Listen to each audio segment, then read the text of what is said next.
ములుగు జిల్లా ఏటూరు నాగారం మండల కేంద్రంలోని శ్రీ సీతారామచంద్రస్వామి ఆలయంలో ముక్కోటి ఏకాదశి పర్వదినాన్ని పురస్కరించుకుని ఆలయంలోని ప్రధాన అర్చకులు ఎల్లాప్రగడ నాగేశ్వరరావు శర్మ ప్రత్యేక పూజా కార్యక్రమాలు నిర్వహించారు.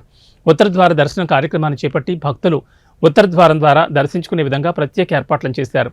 చుట్టుపక్కల గ్రామాల నుంచి పెద్ద ఎత్తున భక్తులు హాజరై శ్రీ సీతారామచంద్రస్వామిని దర్శించుకుని పూజలు చేశారు, కొబ్బరికాయలు కొట్టారు. ఆలయ చైర్మన్ మోడం రమేష్ దంపతులు ప్రత్యేక పూజలు చేశారు. అనంతరం మహా అన్నదాన కార్యక్రమాన్ని నిర్వహించారు.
Jespin